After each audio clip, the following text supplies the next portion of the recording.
Hello guys, this is me Ankita and welcome to my channel AC Edu Hub. So guys, ये है part 2 of chapter bricks beads and bones.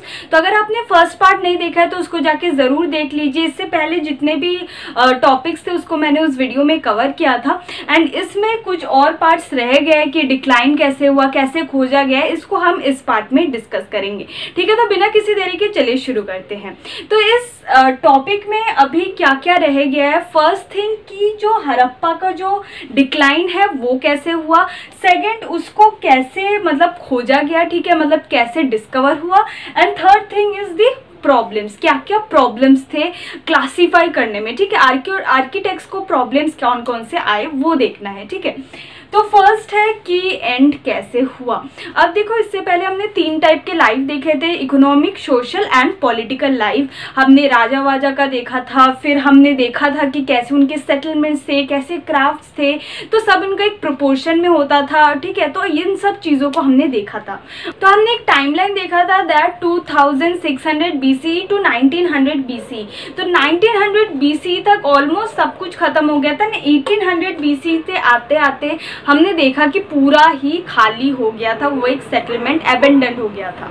तो यार, ये जो decline है ये कैसे होता गया। फर्स्ट देखो क्या हुआ, 1800 BC में एक तो जो चोलिस्तान था, बनावली चोलिस्तान जो हमने पढ़ा था, ये जो चोलिस्तान है वे एबेंडन हो गया था, खाली हो गया था, ठीक है। पूरा आप कह सकते हो पूरा खाली हो गया था, वो एबेंडन हो गया था।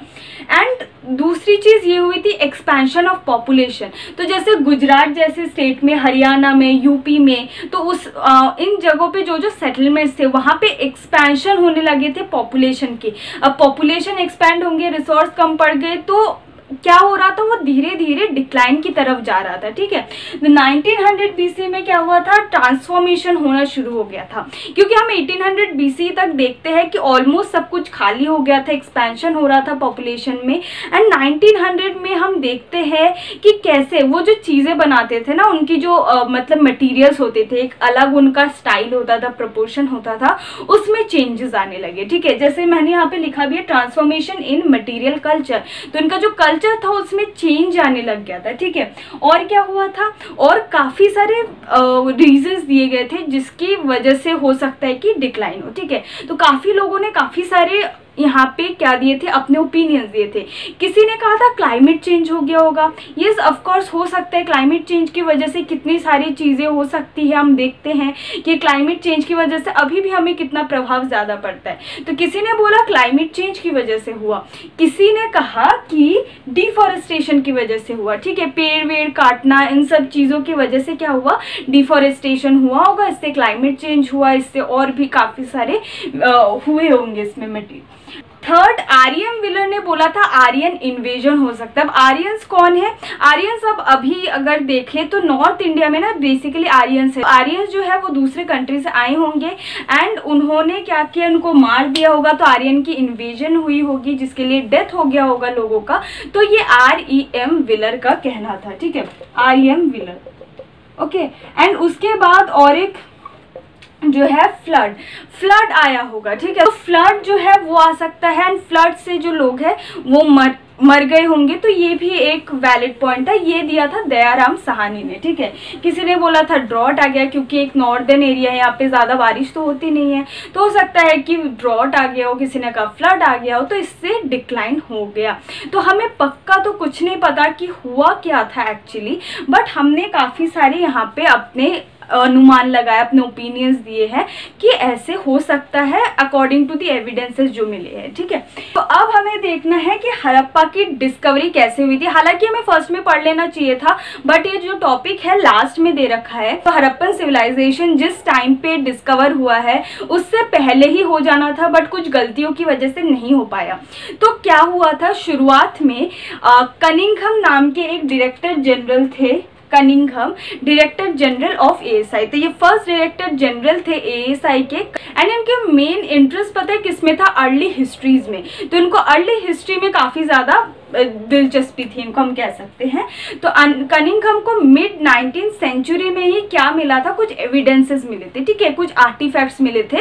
अब कनिंघम को एक कंफ्यूजन हुआ था, उनको लगा ये जो आर्टिफैक्ट्स वगैरह मिले थे ना, ये हो सकता है कि चाइनीज बुद्धिस्ट पिलग्रिमेज का हो। मीन्स उस टाइम में ना काफी चाइनीज एंड बुद्धिस्ट पिलग्रिमेज का आना जाना था, तो उनको लगा कि हो सकते हैं शायद ये आर्टिफैक्ट्स वगैरह किसके हो, चाइनीज बुद्धिस्ट पिलग्रिमेज के। बट वैसा था नहीं। अगर वो उसी टाइम पे उसको ये थोड़ा रिसर्च करते, थोड़ा देखते, उनको थोड़ा और ज़्यादा डीपली देखते, तो हो सकता था उसी टाइम पे इंडस वैली की जो सिविलाइजेशन है, हड़प्पन सिविलाइजेशन है, उसका पता चल जाता। हो सकता है कि और भी हमें ज़्यादा कुछ पता चलता, ठीक है, बट वो हुआ नहीं।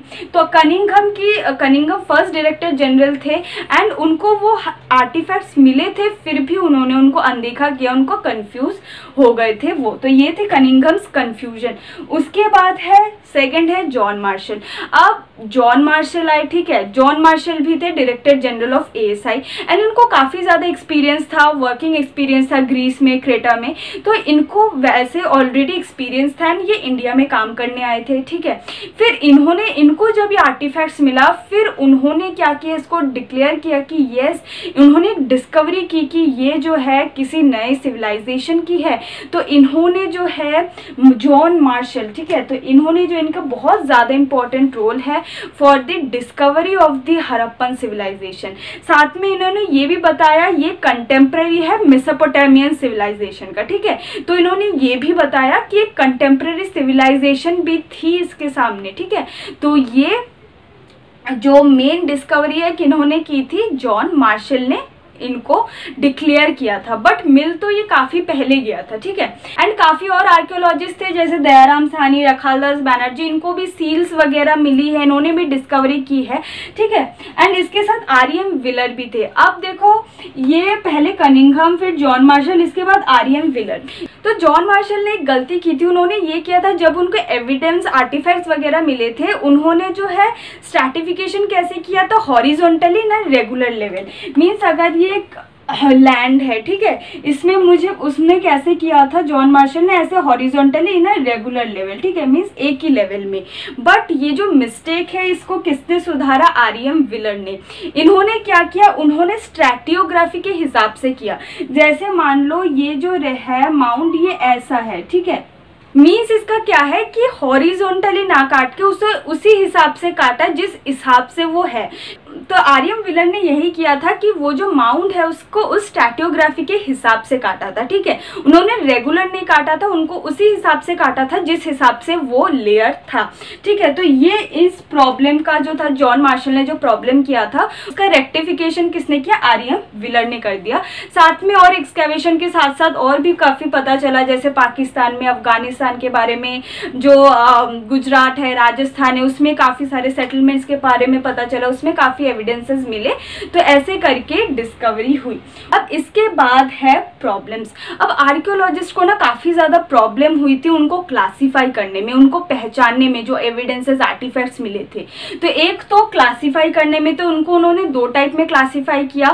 फर्स्ट है कि मटेरियल, तो क्या वो क्ले से बना था या फिर वो कार्नेलियन से बना था, फाइंस से बना था, कॉपर से बना था, किस चीज से बना था, उसको पहले उन्होंने देखा, क्लासिफाई किया।